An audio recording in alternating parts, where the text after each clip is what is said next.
A aprovação da condução da crise do novo coronavírus pelo Ministério da Saúde disparou, segundo o Instituto Datafolha.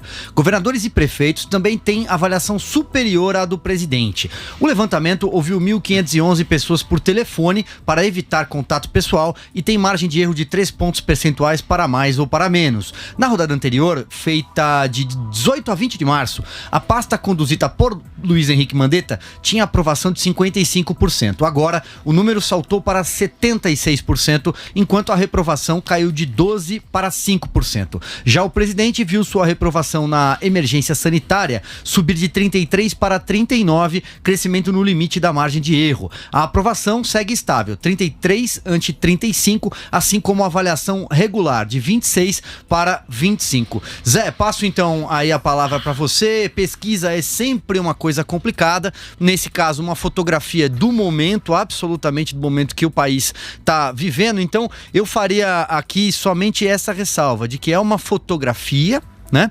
E que as pessoas, a pesquisa foi feita por telefone, respeitando aí a questão do isolamento, mas no momento em que as pessoas também estão nas suas casas, preocupadas, isso influencia muito. Estão algumas, no caso, inclusive, preocupadas com se o ministro fica, se o ministro não fica. Gente que sequer se interessava por política está de olho em toda essa questão. Passo aí a palavra para você. É previsível. Era previsível. O presidente Jair Bolsonaro perdeu esse debate público. Ele sabe disso. Ontem, durante a nossa conversa aqui no Pingos, eu fiz essa pergunta para ele, né? Porque se ele não acreditava, então, no isolamento, por que ele não adotava? Ele disse que espera um apoio popular que ainda não veio. E isso aí mostra exatamente que o presidente está consciente desta situação. Olha, a situação é a seguinte: se não houvesse esse retrato, todos já estavam nas ruas, todos já estavam ali trabalhando e tal, mas há esse sentimento. Eu identifiquei imediatamente. Brasília saiu na frente aqui nessas restrições, no fechamento de academias, fechamento de escolas, fechamento de comércio, saiu na frente. E o governador Ibanez Rocha recebeu uma aprovação muito boa por essas medidas. E aí nós vamos descer a Freud, né? Analisar várias teorias que existem, aquela história do sequestrado, né? De que ele se sente protegido pelo sequestrador. Aí você vai descer a avaliação psicológica de que as pessoas que são submetidas a um governador ou prefeito que fecha tudo e que dá um tipo de proteção, ele se sente protegido, ele está cuidando de mim e tal. Esse é o raciocínio.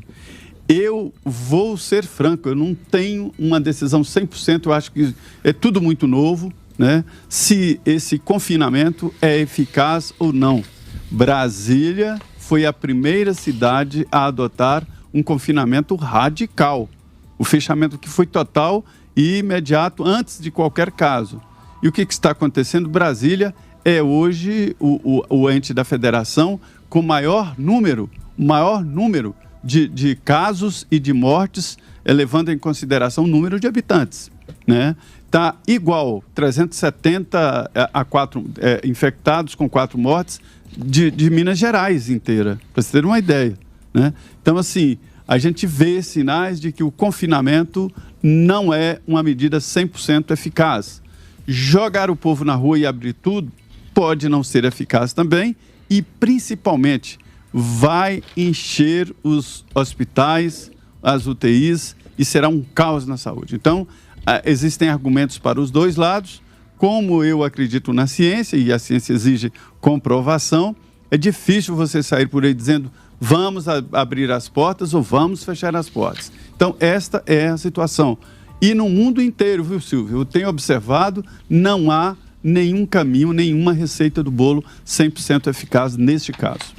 Vai daí, Paulo. Olha, eu já falei isso algumas vezes e volto a repetir. Eu não gostei muito dessa postura do presidente Bolsonaro em relação a expor o ministro Mandetta da forma como expôs. Achei que foi equivocado da parte dele. Acho que não precisava. Foi algo desnecessário. Visto que o ministro tem feito um bom trabalho, não é à toa essa ampliação de 55% para 76% a sua aprovação perante as pessoas é uma foto do momento, sim, mas isso reflete sim uma tendência, né, das pessoas estarem gostando da linha que o ministro Mandetta tem adotado.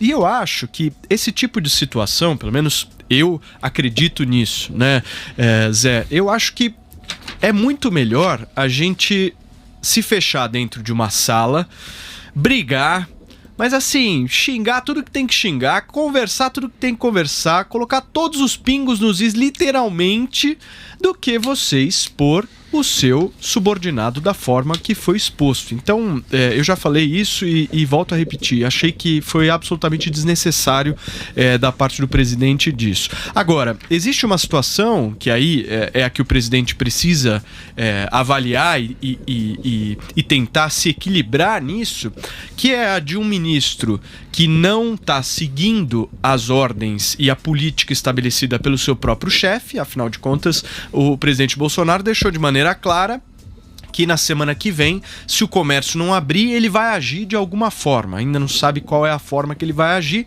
mas foi o que ele disse ontem em entrevista aqui na Jovem Pan. E um presidente que também não confia no seu ministro, né? Nitidamente depois da fala de ontem. Então, eu vejo que o presidente tem o desafio, primeiro, de manter o ministro Mandetta. É importante manter o ministro Mandetta, principalmente nesta situação em que nós estamos. E segundo, voltar ao bom tom, ao tom sereno, ao tom calmo, ao tom pacifista que teve no último pronunciamento oficial que fez às televisões e rádios do país, né? Eu gostei muito do último posicionamento do presidente Bolsonaro, achei ele num tom certo, na hora certa, e eu acho que é esse o tom que tem que manter. Se nós ficarmos destoando muito, a gente não vai chegar a lugar algum. Agora, eu só queria, Silvio, fazer uma observação também. Diga. Que existe no debate público, não sei se o Zé Maria vai concordar comigo, mas é o seguinte, essa história de se debater isolamento horizontal e vertical, isso já está acontecendo, enfim, mas perante a mídia, a grande mídia brasileira, se falar de isolamento vertical parece que é um crime, né?